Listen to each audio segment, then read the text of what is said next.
At a full house in Stockton as concerned community members and county officials gathered tonight to discuss the rise in fentanyl deaths, specifically in San Joaquin County. And one of the important parts of it is that the drug use is not necessarily rising with the number of drug deaths. So what does that mean? It means that the drugs themselves are more deadly than they ever have been before. Fox 40's Riley Carroll reports.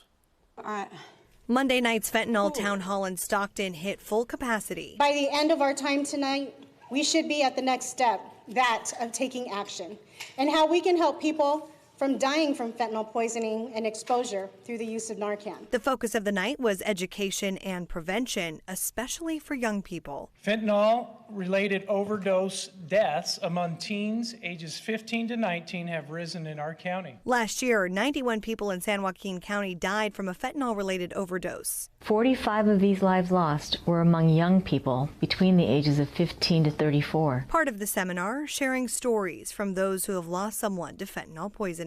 Families from all walks of life are being devastated by illicit fentanyl poisonings. The consequences of these losses do not end with the victims. The damage continues on, impacting the children and families left behind forever. Many reflected on how much the presence of fentanyl has changed the landscape of drug use since 2017. Say this, I am a recovering addict, and I have 17 years clean and sober, and I'm very proud of my recovery.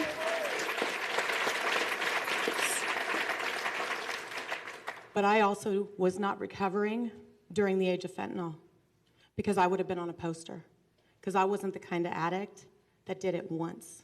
I was the kind of addict that went all the way. Moving forward, county officials are working with new data systems to pinpoint who is at highest risk of overdose. These data, along with additional resources, are allowing us to identify and act upon disparities in overdose rates. Disparities based on age, race, neighborhood, housing status, gender, and sexual orientation. With the information of who is most at risk and where, the county is hoping they can intercept an overdose before it happens. The town hall ended with a training on distributing Narcan, preparing for the worst-case scenario. Covering local news that matters, Riley Carroll, Fox 40 News.